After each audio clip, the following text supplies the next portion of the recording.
international. People normally call me senior citizen in my country, and I am from Sierra Leone, and I am the president of the Sierra Leone Association of Bloggers. It's called SAB. Two questions, short one. I want to know, firstly, if you guys in China have bloggers here. If yes, do you regulate them and how? If you guys have bloggers here, if yes, do you regulate them and how? The second question, I think this is not the first time that you guys have been bringing journalists here. So what I think I want to know is that from us, when we are outside here, this is no secret, we think there is a need for public outreach, especially to underdeveloped continents, because our feelings and impression when we have not come to China is different. When you come to China and when you are out of China, when you've never been to China, you see two different things. Now my question is it possible for China to have correspondents in Africa and other continents, so that, I'm coming.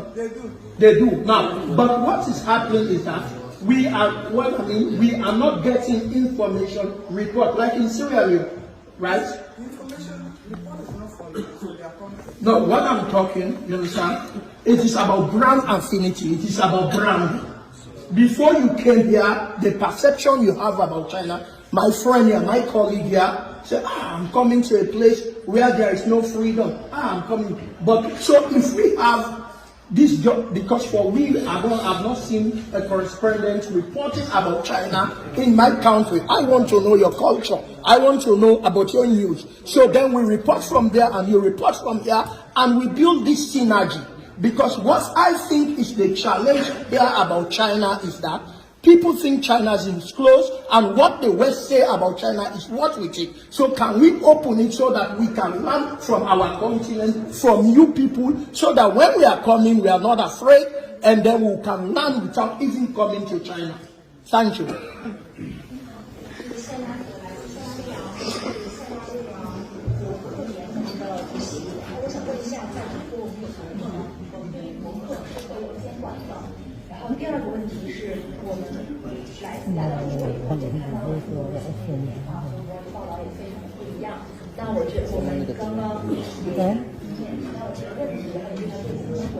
我个人也对他表示感觉非常的感同身受。我也想说，作为一个来到中国的非洲记者，我也想问，面对这样的问题，我们是否可以考虑让中国记者也来到非洲或者其他的大洲？这样的话，我们就可以在非洲当地就有直接的中文报道。我想要直接的读到中国的文化、中国这边的机遇等等这样的信息，这样才会更合理。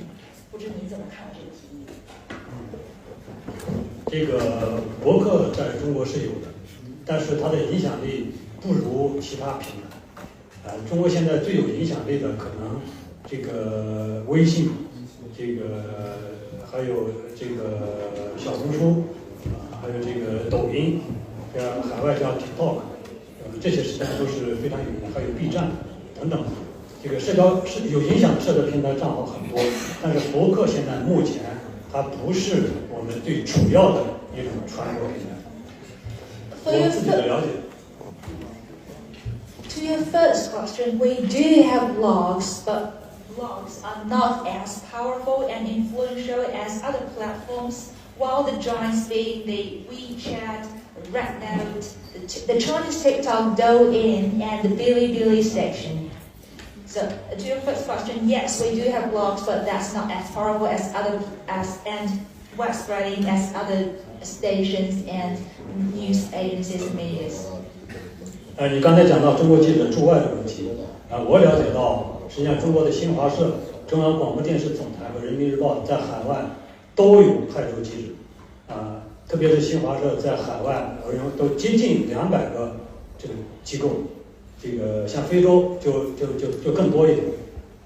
在非洲，新华社有非洲总人社，我也去过那个地方，在肯尼亚，中国新华社在肯尼亚，在非洲总人社里也不仅仅有自己的派出记者，还有很多当地的雇员啊，他们可以对非洲进行客观公正的报道。